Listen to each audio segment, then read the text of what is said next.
Hello అందరికీ welcome back to Anu KR vlogs. నేను మీ అనురాధ.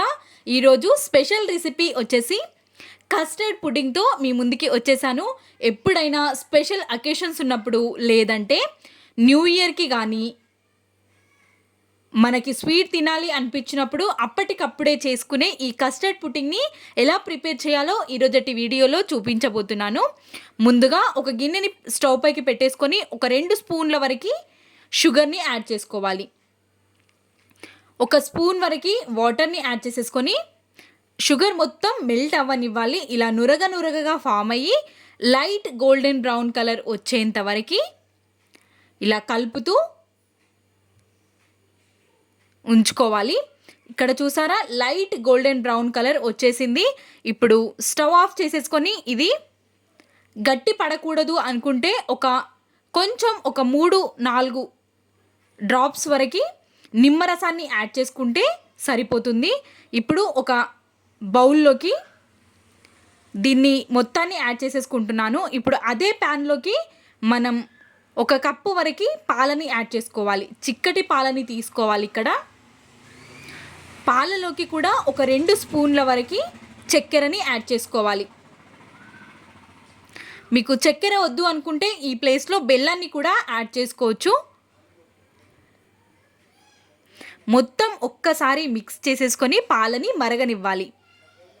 ఇప్పుడు పాలు మరిగేంత వరకు మనం పక్కకి ఒక బౌల్లోకి 2 స్పూన్ల వరకు కస్టర్డ్ పౌడర్ని యాడ్ చేసుకోవాలి.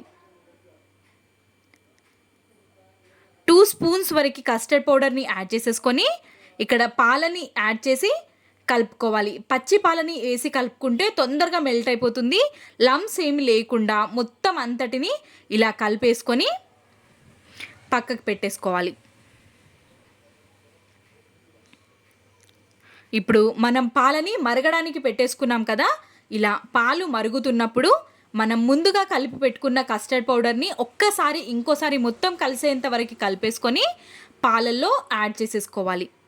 ఇది మనం వేయగానే గట్టి పడుతుంది కాబట్టి లో ఫ్లేమ్లో పెట్టేసుకొని స్పూన్తో కానీ విస్కర్తో కానీ కలుపుతూనే ఉండాలి. లేదంటే లమ్స్గా అయిపోతూ ఉంటుంది. ఇక్కడ చూపించిన విధంగా మనం కలుపుతూనే ఉండాలి కంటిన్యూస్గా. అడుగంటనివ్వకూడదు. అడుగంటితే మళ్ళీ టేస్ట్ అనేది చేంజ్ అయిపోతుంది కాబట్టి అడుగంటనివ్వకుండా కలుపుతూనే ఉండాలి లో ఫ్లేమ్ పైన పెట్టుకొని.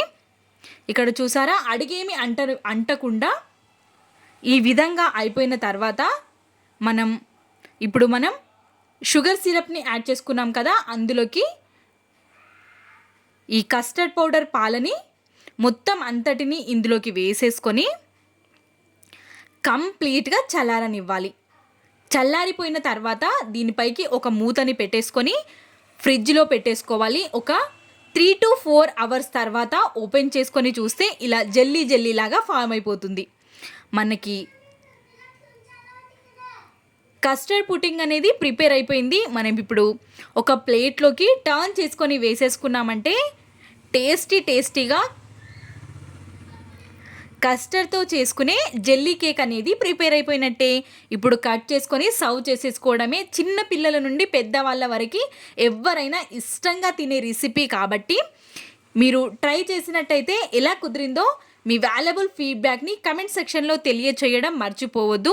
ఇలాంటి మరెన్నో రెసిపీస్ కోసం అను కేఆర్ బ్లాగ్స్ని సబ్స్క్రైబ్ చేసుకోండి. Thanks for watching.